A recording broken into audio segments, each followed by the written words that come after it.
समावर्तन. समावर्तन म्हणजे गुरुकुलात अध्ययन झालेले आहे. अध्ययन संपल्यानंतर 10 वर्ष 12 वर्ष कमीत कमी 12 वर्षांची कालावधी होते. 8व्या वर्षी जात होता, 12व्या वर्षी घरी येत होता. म्हणजे जवळजवळ 12 वर्ष गुरुकुलात गुरूंच्या सानिध्यात राहून अध्ययन करत होते. करण्याची पद्धत अशी होती पूर्व काळात. गेल्याबरोबर उपनयन संस्कार व्हायचं. संस्कार झाल्यानंतर देहशुद्धी आणि मनशुद्धीसाठी सेवा करावं लागायची. गुरुकुलात गुरूंची सेवा करायचं. गुरूंची सेवा करायचं म्हणजे काय करायचं? ज्या गुरुजींच्या आश्रमात आपण राहतो त्या आश्रमातील स्वच्छतेचे काम करायचे, सारवायचे काम करायचे. त्या काळात ती होती. पूजेला फुलं वगैरे आणायची. यज्ञ कार्य चालायचं, त्याच्याकडे लागणाऱ्या समेदा घेऊन यायची. त्यानंतर झाडांना पाणी घालायचे. गुरुकुलच्या परिसरात असणारी जी झाड होते, झाडांना पाणी घालणं. आणि गुरुकुलच्या आजीविकेसाठी असणाऱ्या जमिनीमध्ये शेती करायची. बैल घेऊन आणि हाताने शेती करायची. त्यानंतर लाकडं फोडून आणायची. लाकडं तोडून सगळ्यांच्या आहारासाठी लाकूड लागणार. त्यानंतर माधुकरी मागून आणायची. माधुकरी म्हणजे माहिती आहे? माधुकरी कोणाला म्हणतात? मध संग्रह करते ना, काय म्हणतात त्याला? मधमाशी. तिला मधुकरी असं म्हणतात.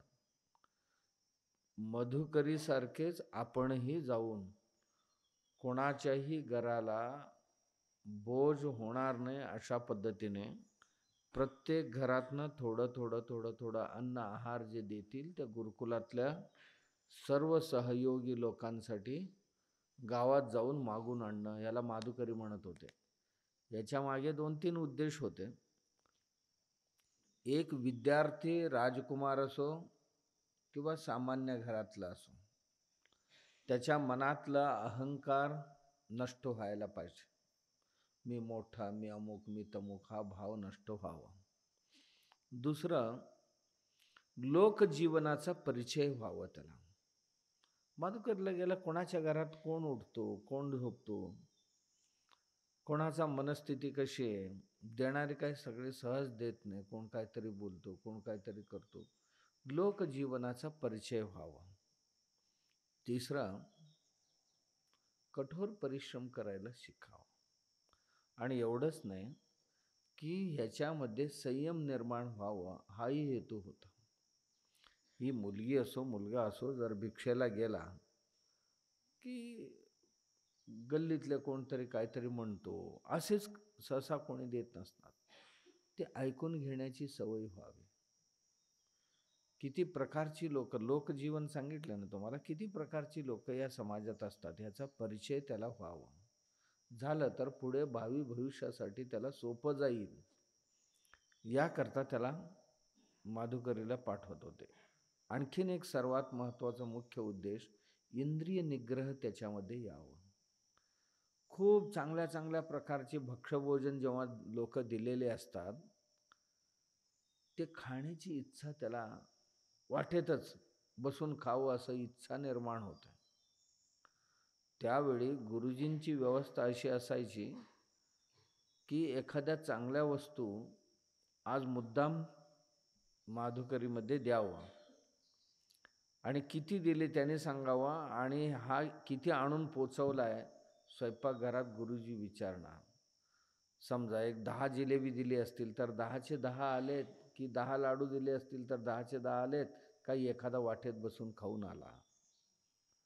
इंद्रिय निग्रह याच्याकडे आहे की नाही, म्हणजे आपल्या जिभेंद्रिय याचा निग्रह करू शकतो की नाही, यांची सगळ्या तपासणी व्हायची ह्यातून. याकरता सेवा गुरांची चारा आणायची आणि गुरुकुलात राहत असताना या गुरुकुलची सेवा करता करता आचार्यांची घराची किंवा अंगणाची झाडलूट करणं, अशी बरीच प्रकारची सेवा. ही सेवा कशासाठी?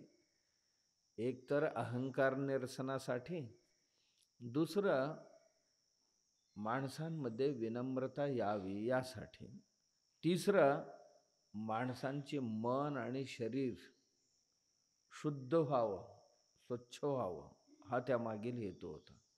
असं केला तर सदाकाळ त्याच्या मनामध्ये नय विनयता कायम राहणार आणि विद्या संपादन करण्याकरता ताटर राहून कधीही विद्या येत नाही. नम्रता जिथे असेल तिथे विद्या आपोआप वाहून येते. गाईच्या पाठीवर बसून दूध नाही मिळत, पायाजवळ बसूनच दूध काढावं लागतं, तेव्हा दूध मिळतं. होय ना? मी तुझा मालक आहे म्हणून पाठीवर बसून दूध देणार आहे गाय किंवा भैंस? नाही. तुला दूध हवं असेल तर पायाजवळ बस. तसे नम्रतादी गुण शिकवत होते. आणि गुरं चारायला पाठवत होते. काही काही आश्रमात तरी पद्धत अशी असायची, त्याला गेल्याबरोबर एक 10 गायी द्यायच्या. दिली की सांगायचं ही 100 झाल्यावर परत ये. घेऊनच जायचं. ते जंगलात चारत चारत चारत चरायला घेऊनच जायचं. ही 100 झाले की ये, आल्यानंतर तुला पाठ सुरू होतील, अध्ययन सुरू होईल. मग तो 100 गायी नेला की 1000 झाल्यावर परत ये. म्हणजे 100 गायी 1000 होईपर्यंत त्यांचा संगोपन करणं, म्हणजे जितकं वासरू जिवंत राहतील बघा किती त्याला त्यातही पाठ पडवायचं आहे, त्याला विद्या शिकवायचं आहे. म्हणजे पशूंसाठी, कारण पशु त्या काळात आजीविकेसाठी काय असायचं बाबा? दूधच मुख्य पदार्थ, दूध दुभतच मुख्य पदार्थ होता. दुधाची नद्या वाहत होते म्हणतात ना, ते यासाठीच की दूध मुख्य पदार्थ होता. दूध, दही, ताक, तूप समृद्ध असायचं, की दुधात हात धुवावं इतकी दूध असायची. कधी भूक लागले तर दूधच प्यायचे. अशा पद्धतीने अध्ययन करत होते. आणि गाई घेऊन गेल्यानंतर किती त्याला जनावरांचं ज्ञान सर्वही संपादन व्हावं. आजकाल कसे आम्ही आत्मकेंद्रित झालो, आमच्या आरोग्यापुरतेच जाणतो आपण. आम्हाला जमिनीचे आरोग्य माहीत नाही, झाडांचे आरोग्य माहीत नाही आहे, जनावरांचे आरोग्य माहीत नाही आहे, क्रिमिकीटांचे आरोग्य माहीत नाही. कुठलंही एक सुदृढ समाज जे असते केवळ माणसांमुळे बनत नाही. माणूसही एक भाग आहे त्यात. सर्वजण निरोगी असतील, सर्व चांगले असतील तर माणूसही चांगलं राहणार. बाकीच्या सगळ्यांची सगळी बिघाड झालेली आहे, माणूस एकटाच चांगला राहील असं कधीच होत नाही. कारण माणसाला हे सर्वही पूरक आहेत एकमेकांना. निसर्गात सगळे एकमेकांना पूरक आहेत, कारण निसर्गातली सर्व जीवसृष्टी जी आहे ही परस्परांना पूरकरित्या व्यवहार करत असते.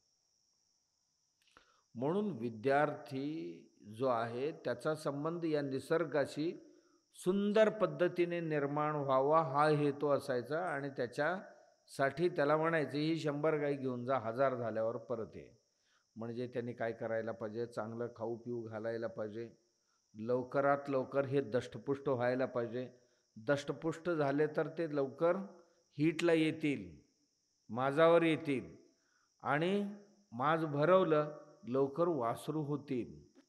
आणि त्या कुठल्या रोगराई झाले तर जे सिनियर आहेत किंवा आसपासचे गावातले आहेत किंवा आसपासचे आश्रमातले ऋषीमुनी आहेत त्यांना विचारून कोणत्या रोगाला काय उपचार करावा, आयुर्वेद उपचार, कोणत्या वनस्पतींचा वापर करावा, ह्याचंही ज्ञान त्याला संपादन करायला मिळत होतं.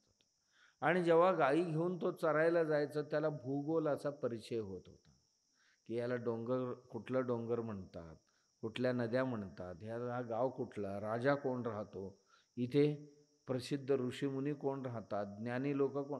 तो गाय घेऊन गेला म्हणजे असं नुसतं असं गेला आला असा होत नव्हता, की तिथे ज्ञानी पुरुषांचं दर्शन व्हायचं त्यांना, अनेक लोकांचे, आणि त्यांच्या मुखातनं श्रवण करायला भेटायचं त्याला. आणि स्वतःचे आरोग्य कसं सांभाळावं, समजा किरकोळ किरकोळ काय आजार हवं, डोकं दुखलं तर काय करावं, तर काय करावं, शौच जर तटलं तर काय करावं, किंवा शौचाला जर जास्त झालं तर काय करावं, पोट दुखलं तर काय करावं, डोकं दुखलं तर काय करावं, झोप आली जादा यायला लागले तर काय करावं, झोप येतच नसेल तर काय करावं, किंवा सांधेदुखी झाले तर काय करावं, असं वेगवेगळ्या जे आजार आहेत माणसांची त्याला जे होतात, किंवा कुठे कुठेतरी घाव झालं आपल्याला तर ह्याच्याकरता काय उपचार करावं, ही सगळे ज्ञान त्या गायींबरोबर गेल्याने मिळत होता, त्याला संपादन करत होता. त्याला जगायच होतं ना, जगताना माणूस ह्यांना त्यांना विचारून ह्या सगळ्या वनस्पतींचे ज्ञान व्हायचं त्याला, आणि वनस्पतींचा वापर कसा करावं हे सगळे त्याला ज्ञान मिळत होतं. आणि एवढंच नाही, असं गेला तर सगळ्या इतिहाससुद्धा त्याला माहिती व्हायचा, कुठल्या कुठल्या भागात कोण कोण राज्य करतो, संगीताचा इतिहास काय आहे, गणिताचा इतिहास काय आहे, वा कारागिरी जी आहे त्या कारागिरींची इतिहास काय आहे. माणसं खूप सारे भेटायचं ना त्याला, त्यातनं त्याला ज्ञान मिळत होतं. आणि गायींची सेवा करता करता करता गायींचं ज्ञान व्हायचं त्याला, आणि लवकरात लवकर 100 गायी करून तो परत यायचा. आला की गुरुजी म्हणायचं, चला आत्ता तू अंतःकरणाने शुद्ध झालाय, शरीराने सुद्धा तू आत्ता तपस्वी झालायस, तुला आत्ता मी पाठ पडवायला सुरू करतो. मग त्या विद्यार्थ्याला इतकं ग्रहण व्हायचं, समजा एवढा होऊन तो विद्यार्थी जर उर्मट आणि उद्धटपणा जर घेऊनच आला असेल एवढ्या गायींची सेवा करून सुद्धा, तर गुरुजी म्हणायचं आणखीन एकदा जा, आणखीन एक 100 घेऊन जा, आणि 1000 झाल्यावर परत ये, अशी प्रथा होती. आणि त्याला विद्याध्ययन करवायचं. वैदिक गुरुकुलांमध्ये पूर्वी सकल विद्या शिकायला मिळत होते. तुम्हाला अक्षराभ्यास करवायचा. अक्षराभ्यास करवायची पद्धत काय होती बाबा, जेव्हा शिकवतात, म्हटले की संबंधात 2-4 कथा सांगितली जात होती. म्हटले की संबंधातले 2-4 कथा सांगितली जात होती. ही भारतीय शिक्षा पद्धती आहे. म्हटले की असंबंधातलं एखादी देवता, असंबंधातला एखादा महापुरुष, आणि असंबंधातलं एखादा धान्य, आणि असंबंधातलं एखाद्या वनस्पती, आणि असंबंधातलं एखादा मानवी जीवनातलं कार्य. कोण सांगाल तुम्ही? म्हणजे अरुणोदय, बरोबर. कोणाचा बाबा? अरुणाचा. अरुणोदय. अरुणोदय म्हणजे काय बाबा? सूर्योदयाचा पूर्व, म्हणजे जेव्हा लाल छटा सगळीकडे पसरलेले, लाल बुंद अवस्थेत सूर्य वर येतोय, त्याला काय म्हणतो आपण? अरुणोदय म्हणतो.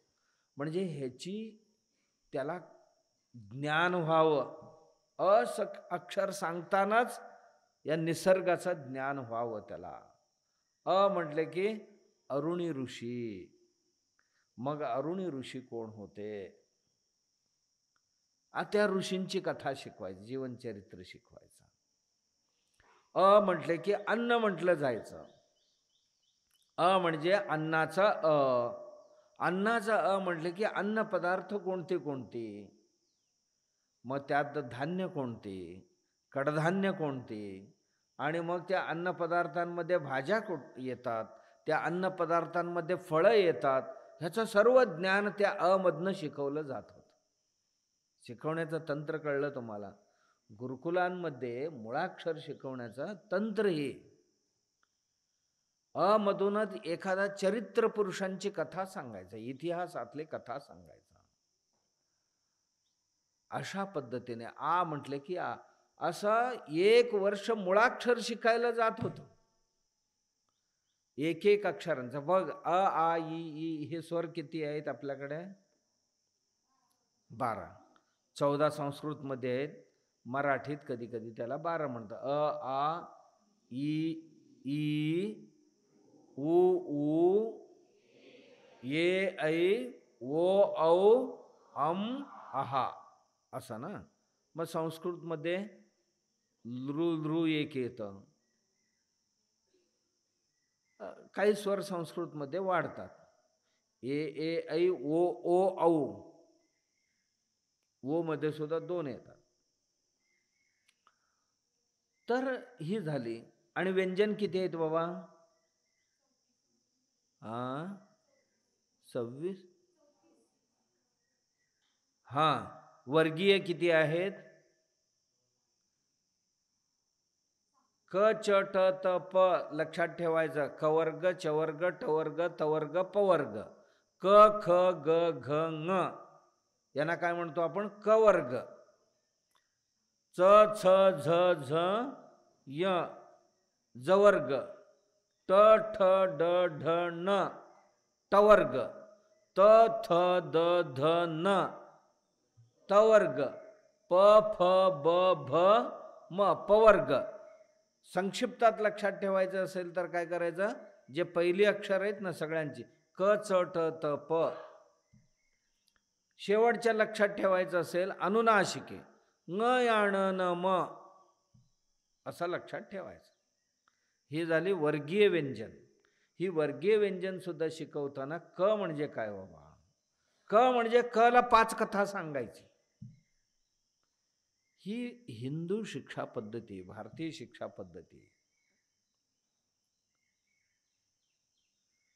क पासून फ पर्यंत, म पर्यंत, प फ ब भ म. ही झाली 25. आणि राहिली किती आता? अवर्गीय व्यंजन किती आहेत? किती आहेत? य, र, ल, व, श, स, ष, ह, ल, ळ, क्ष, ज्ञ. किती होतात? य, र, ल, व, श, स, स, ह, ळ, क्ष, ज्ञ. क्ष आणि ज्ञ ह्यांना संयुक्ताक्षर किंवा जोडाक्षर म्हटलं जातं. ते सोडले तर बाकीचे किती आहे? य, र, ल, व, श, स, ष, ह, ळ 9 आहेत. आणि ती संयुक्ताक्षर 2, 11 आहेत. या 11 अक्षरांना सुद्धा प्रत्येक अक्षराला पाठ असेल. त्यानंतर त्यानंतर वेगवेगळ्या पशु पक्षी प्राण्यांच्या जीवनावर कथा सांगितली जायची. चरित्र पुरुषांची जीवन शिकवली जायची. इतिहास पुरुषांचं जीवन शिकवलं जायचं. भूगोल तरी तो गायी चरता चरता सगळी भूगोलाचा ज्ञान घेऊनच यायचं. ऋतूंचं ज्ञान व्हायचं त्याला त्यातनंच. कालमानाचा ज्ञान व्हायचं. राजनीतीशास्त्र शिकवलं जात होतं त्याला. मानसशास्त्र शिकवलं जात होतं. समाजशास्त्र शिकवलं जात होतं त्याला. पर्यावरणादी शास्त्र हे प्रायोगिकरित्या शिकवलं जात होतं. प्रत्यक्ष करणं. गणितशास्त्र शिकवलं जात होतं. भूमितीशास्त्र शिकवलं जात होतं. धातुशास्त्र शिकवलं जात होतं. धातुशास्त्र.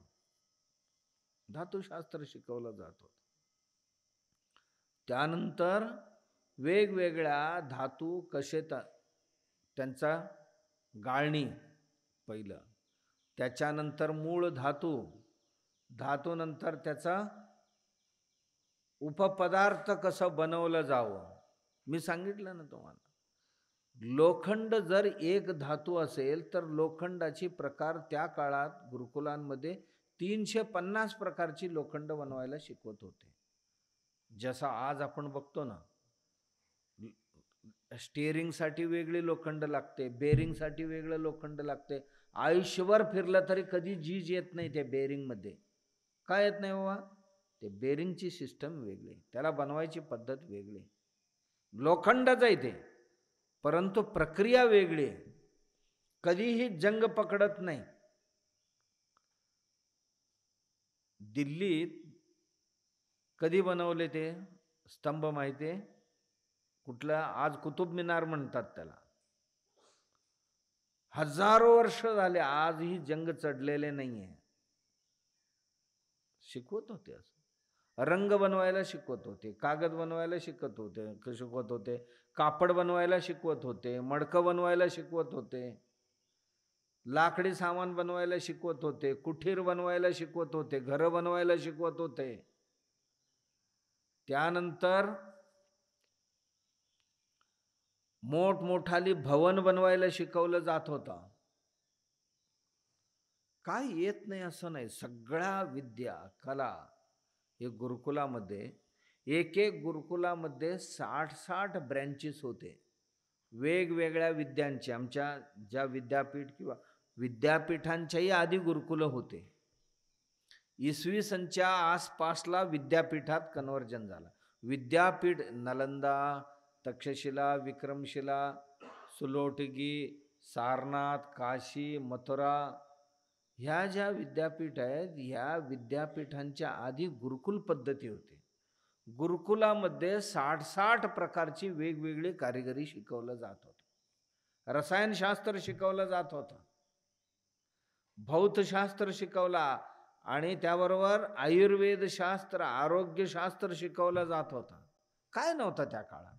समृद्धी होती. रामायणात बघा तुम्ही, वैद्य होता सुषेण. रावणांच्या इथे वैद्य सुषेण होता. त्याच्याही आधी आमच्याकडे अश्विनी कुमार नावाचे 2 वैद्य होते. वैद्यकशास्त्र सुद्धा शिकवलं जात होतं. विद्यार्थ्याला केवळ भाषा विषय, मराठी, इंग्रजी, भूगोल, इतिहास, अर्थशास्त्र, समाजशास्त्र आणि रसायनशास्त्र, जीवशास्त्र एवढं झाले की आजचं शिक्षण संपलं. पण पूर्वी असं नाही, सगळीच शिकवत होते. जीवनासंबंधातली जेवढी, एवढं शिकून झाल्यानंतर, एवढं होईपर्यंत 10-12 वर्ष जायची त्याला. 10-12 वर्षांनी तो घराकडे जायला निघायचा. तेव्हा गुरुजी त्याची परीक्षा घ्यायची. वा घरी पाठवण्यास योग्य बनलाय का? परीक्षा कुठली घ्यायचं? घरी गेल्यानंतर कठीण परिश्रम करण्यास हा योग्य बनलाय का? त्याला कठीण काम द्यायचं आणि त्याच्या निरीक्षण करायचं. परीक्षा म्हणजे लिखापट्टीची परीक्षा होत नव्हती. काय शिकलाय ते लिहून दाखव अशी नाही. त्याला कठीण काम सांगितलं जायचं त्या मुलीला. तिनं केलं तर आता घरी जायला हरकत नाही. ती प्रामाणिक किती आहे ह्याची परीक्षा घेतली जात होती. त्यांच्यामध्ये नयविनयता किती आहे याची परीक्षा घेतली जात होती. परोपकार भाव किती आहे या मुलामुलींमध्ये याची परीक्षा घेतली जात होती. परस्परांचा आदर सन्मान करण्याची वृत्ती यांच्याकडे आहे की नाही, अजून आलेले आहे की नाही याची परीक्षा घेतली जात होती. धैर्य साहस यांच्याकडे आहे की नाही याची परीक्षा घेतली जात होती. संवेदनशीलता किती आहे बाबा यांच्याकडे याची परीक्षा घेतली जात होती. अहंकार निरसन झालेले आहे की नाही याची परीक्षा घेतली जात होती.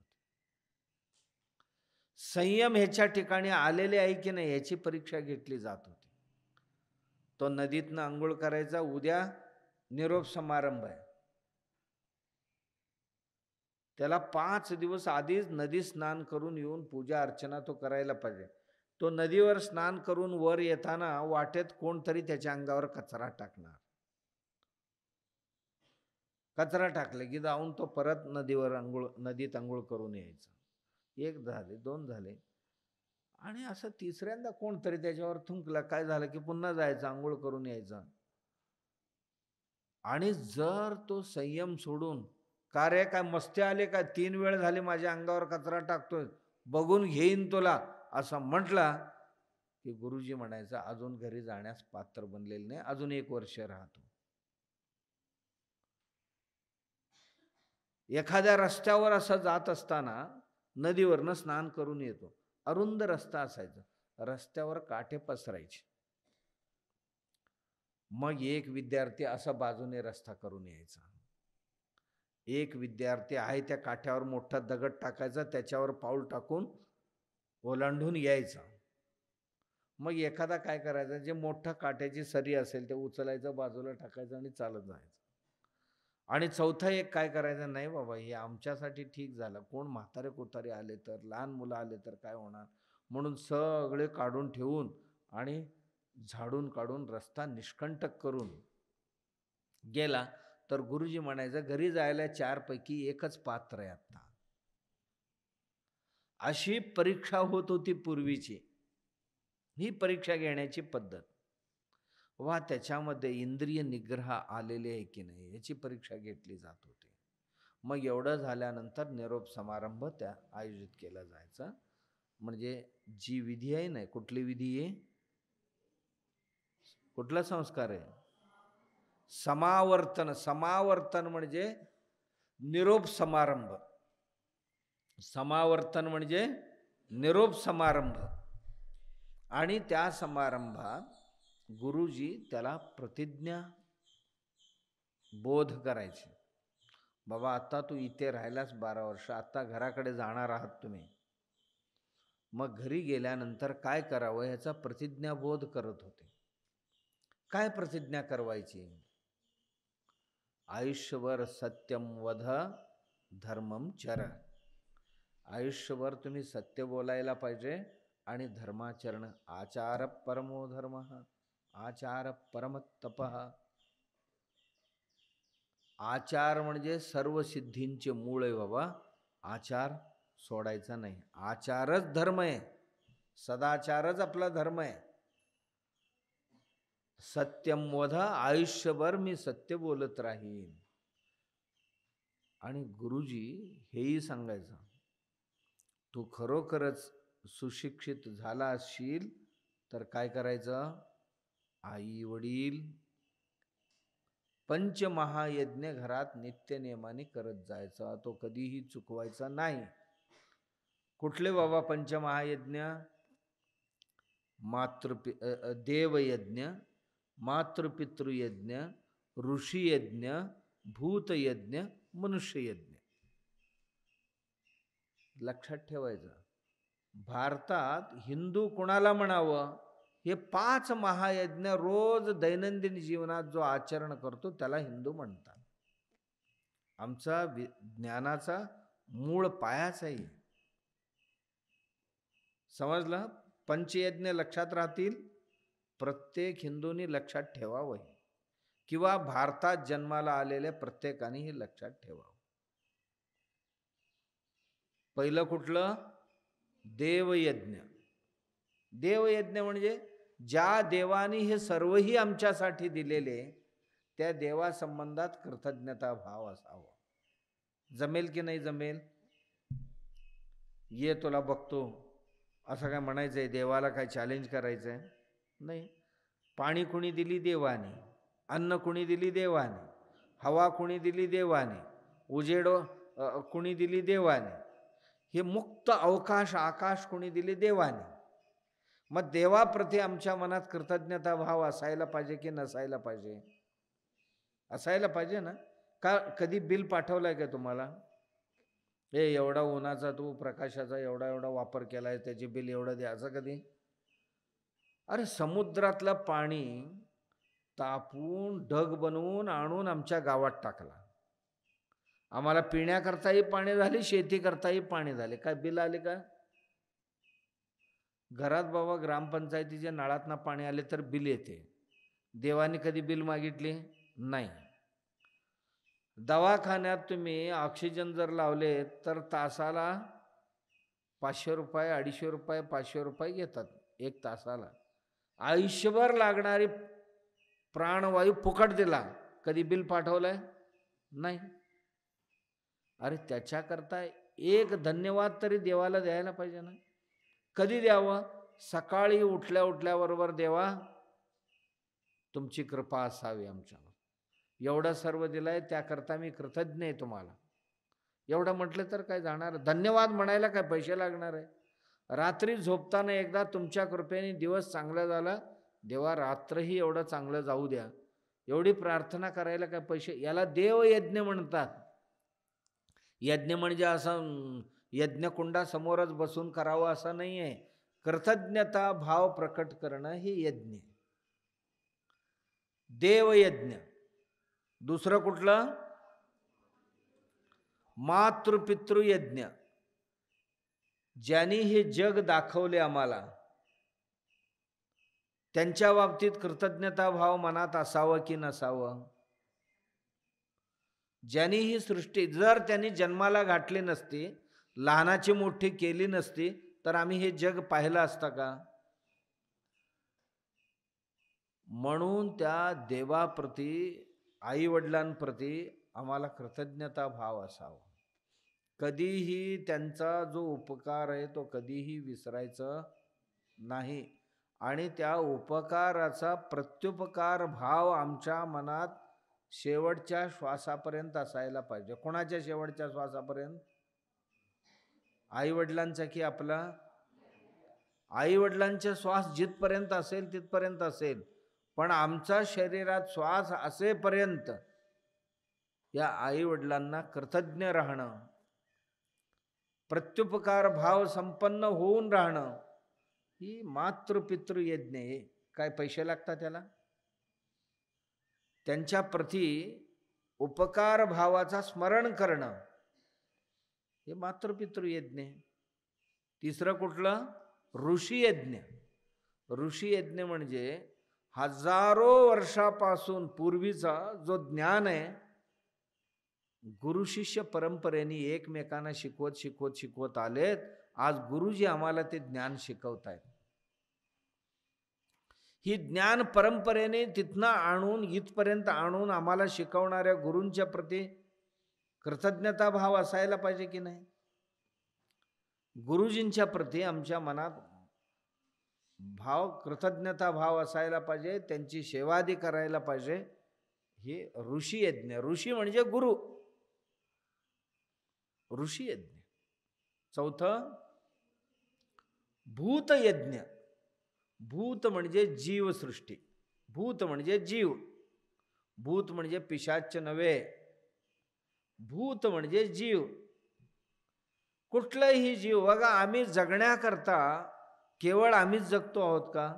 नाही. जमिनीच्या गर्भात राहून छोटी जीवाणू, करोडोच्या संख्येने असणारी जीवाणू पीक तयार करतात, पिकाला अन्न तयार करून देतात, पिकाला रंग तयार करून देतात, पिकांचा आजार बरे करण्याचे काम करतात, जनावरं पेरणीचे काम करून देतात. आणि अशी जेवढी भूत आहेत, सस्य संपत्ती असेल, त्यात प्राणी संपदा असेल, जलचर संपदा असतील, त्यात जेवढी म्हणून जीवसृष्टी आहेत, पक्षी असतील, प्राणी असतील, हे सगळे प्रत्यक्ष. हे बघा, पाखरं काही नाही केले तरी सुद्धा आमच्या शेतावरच्या पिकावर पडलेले किडे त्यांनी खाल्ले म्हणून पीक आमच्या घरापर्यंत सुरक्षित आलं. आमच्यावरचा उपकार. याच पक्ष्याने कुठलं तरी बी खाऊन विष्ठेतनं टाकले, तेव्हाच एक जंगल तयार झालं. त्या जंगलामुळे आम्हाला प्राणवायू भेटलं. भेटतो की नाही प्राणवायू? प्राणवायू का आपल्याला बनवता येतं? नाहीये. झाडच बनवणार प्राणवायू. मग झाड बनवणार तर जंगल बनवणार कोण? जंगल बनवणारी पक्षी आहेत. त्यांचा उपकार आमच्यावर आहे की नाही? पक्ष्यांचा उपकार आहे, प्राण्यांचा उपकार आहे. सगळ्यांचाच उपकार आहे. सगळ्यांचा उपकाराप्रती कृतज्ञता भाव ठेवणं हे भूतयज्ञ आहे. विनाकारण कोणाचाही जीव घेणं ही योग्य नाही आहे. जसा हे बघा, मी चहा पितो तर माझ्या चहासाठी राबणारी कोणतरी आहेत ना तिकडे. चहा पावडर काय वरून पडते का? मला चहाला दूध लागतात तर गाय आपल्या वासरूला सोडून आम्हाला देते, तेव्हाच आम्ही चहा पितो ना. मग त्याच्याप्रती कृतज्ञता भाव असायला पाहिजे की नाही. तुम्ही म्हणणार मी काय फुकट पितोय का, पैसे देऊन पितोय? मग पैसे देऊन पित असाल तर पैसेच घाला ना चहामध्ये. चहा तयार होते का बघा. नोटा घालायचं चहामध्ये गाळून घ्यायला, काय बनेल का? नाही. दूध तयार करण्याची काम नोटाने होत नाहीये, गायीनेच होणार आहे, म्हैशीनेच होणार आहे ती. म्हणून त्यांच्या प्रती कृतज्ञ. आणि अनेक क्रिमिकीट आहेत असे आहेत की या सृष्टीत जीवस्य जीवनम, एक जीव दुसऱ्या जीवाला जगण्याकरता मदत करत असतो. हे जीव साखळी म्हणतात ह्याला. यातलं एक कडी जरी तुटली तर बाकी सगळे साखळीच निष्क्रिय होऊन जातात. म्हणून त्या जीवसृष्टीला कृतज्ञ राहणं हे कुठलं यज्ञ? भूतयज्ञ. शेवटचं मनुष्य यज्ञ.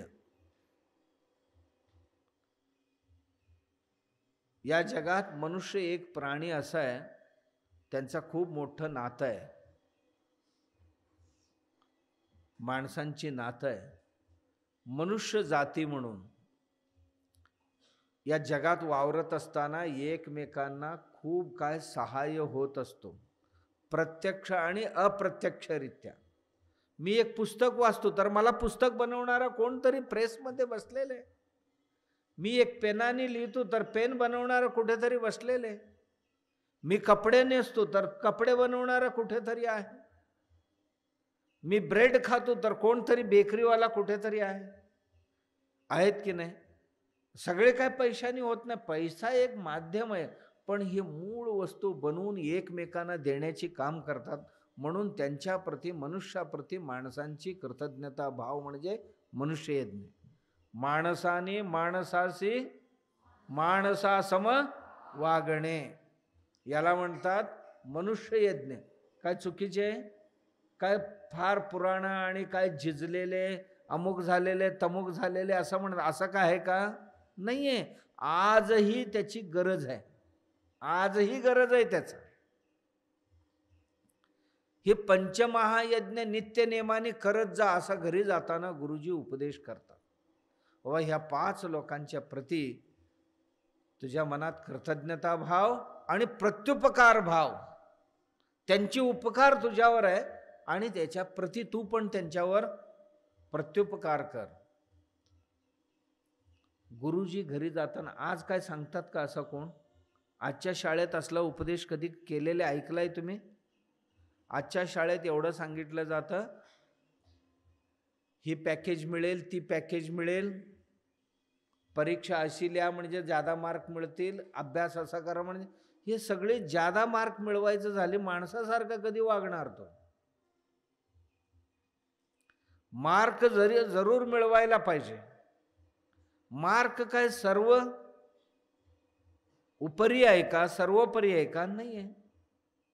मी नेहमी सांगत असतो, आम्ही सुशिक्षित जरूर व्हायला पाहिजे, साक्षर जरूर व्हायला पाहिजे, त्याच्याबरोबर सुसंस्कृत होणं सुद्धा गरजेचे. आमची विद्येला किंमत कधी येणार?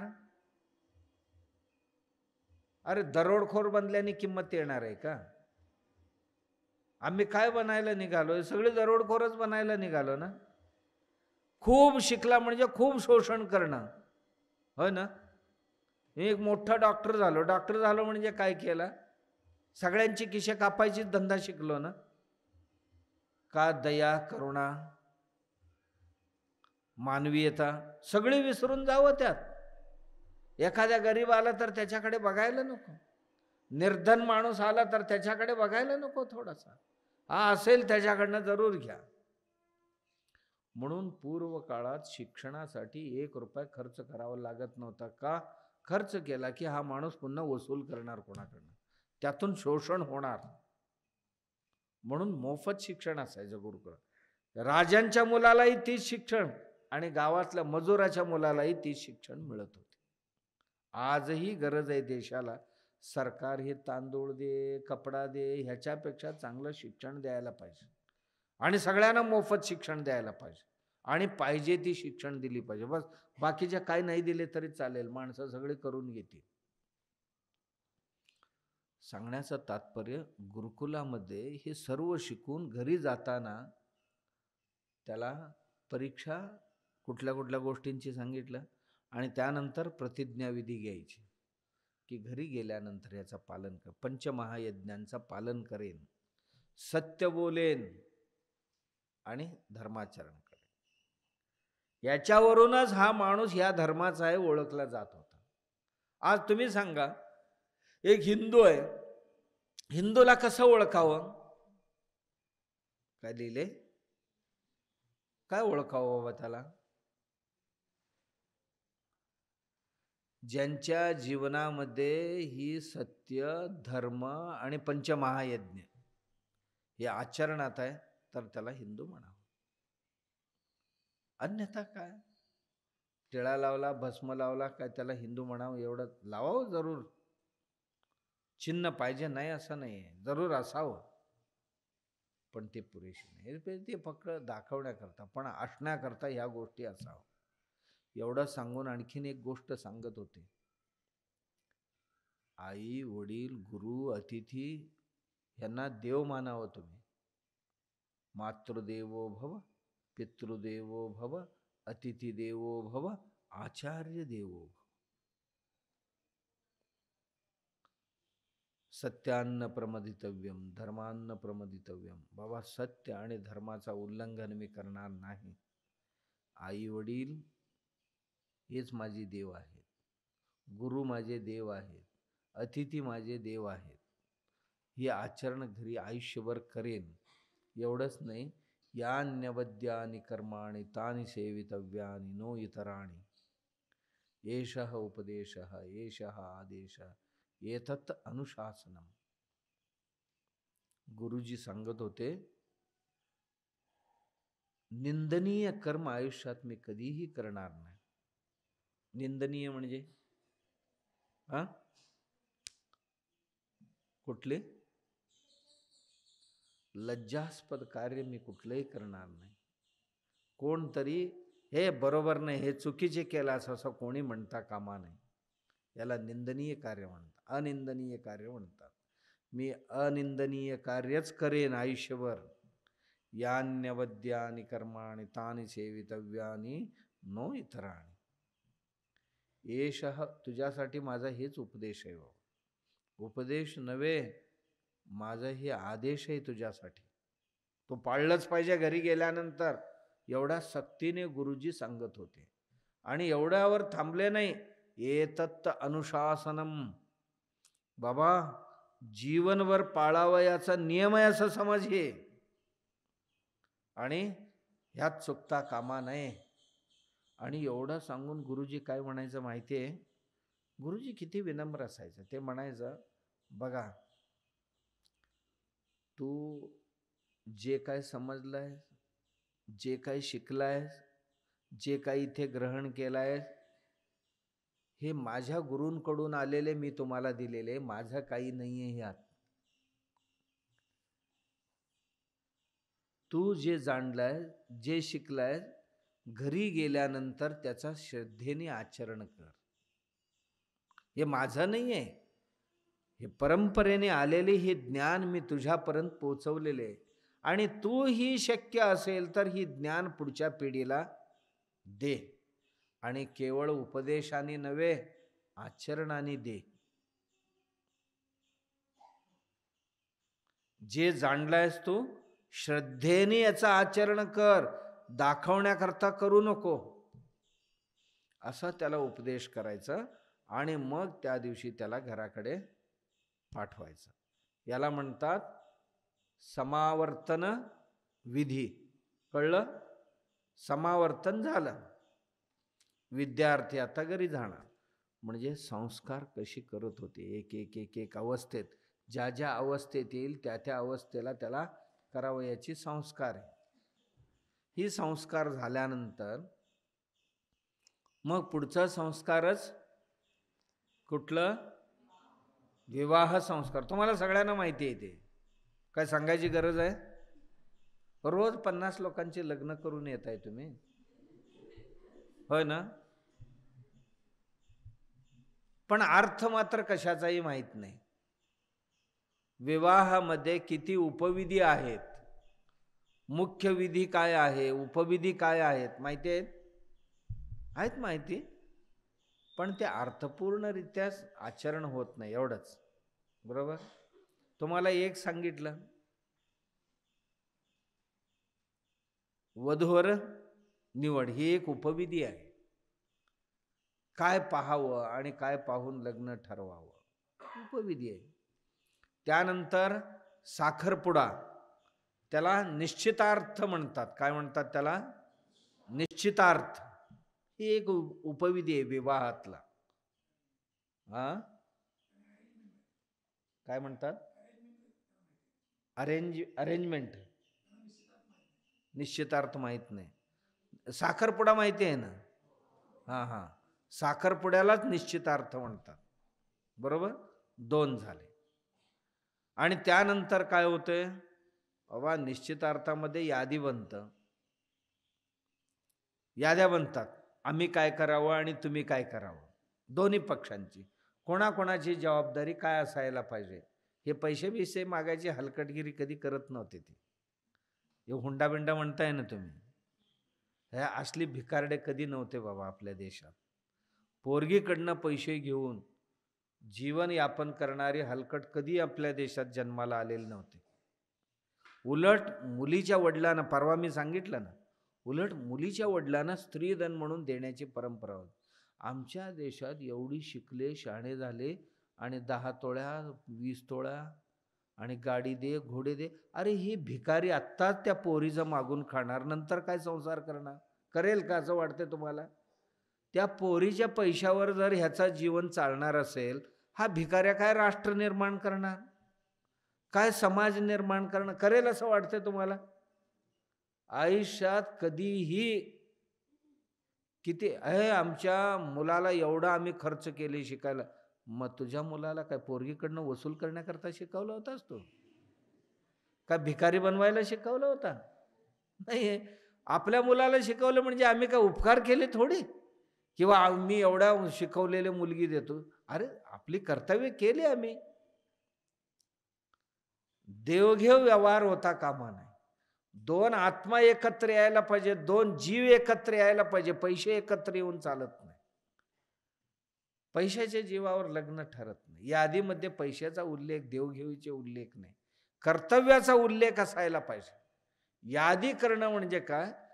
तुम्ही काय काय करणार आणि आम्ही काय काय करणार, एकमेकांच्या प्रती तेही. आणि तिथे केवळ एकमेकांच्या प्रती प्रत्युपकार भाव असावं आणि तेही संवेदनशील भावना त्यात असावी, कृतज्ञता भाव त्यात असावं त्या यादीत. अशा पद्धतीने यादी बनवायचं. बनवून झाले की निघून जायचं. त्याच्यानंतर तारीख ठरायचं. तारीख ठरले की मुहूर्तमेढ नावाचं एक उपविधी व्हायचे. कुठलं? त्या दिवशी खांब उभा करायचा मांडव घालण्यासाठी. मुहूर्तमेढ म्हणतात त्याला. मेढ उभा करायचा. मेढ म्हणजे खांब. घरासमोर एक खांब उभा करायचा. तत्पूर्वी घरदार सगळे सारवणं, अमुक करणं, तमुक करणं, हे सर्वही व्हायचे. ही विवाह विधी काही लवकर होणार नाही, आपण उद्या बघूया. बरोबर? विवाह एक सुंदर विधी आहे, ह्याच्यामध्ये टप्पे आहेत. ही मुहूर्तमेढ आहे. मुहूर्तमेढानंतर हळदी समारंभ आहे. हळदी झाल्यानंतर पाहुण्यांना स्वागत करण्याची समारंभ आहे. आणि त्यानंतर अक्षतार्पण आहे. अक्षतार्पणानंतर सप्तपदी आहे. मग सप्तपदीनंतर पुन्हा ते मेढ लावलेले होते ना, ते उतरवणे ही एक विधी आहे पुन्हा. त्याही दिवशी गावभोजन होतो पुन्हा. एक सुंदर विवाह जो विधी आहे, एक सुंदर व्यवस्था आहे समाज सुरळीत चालण्याकरता आणि समाज आणि नातं मजबूत करण्याकरता निर्माण केलेली ही विधी आहे. आणि ही आपण उद्या बघू ना लागलं तर. होय ना? ठीक आहे. ओम सर्वेत्र सुखिनः सन्तु, सर्वे सन्तु निरामयाम्, सर्वे भद्राणि पश्यन्तु, मा कश्चित् दुःखभाग् भवेत्. ओम शांती शांती शांती. हरि ओम.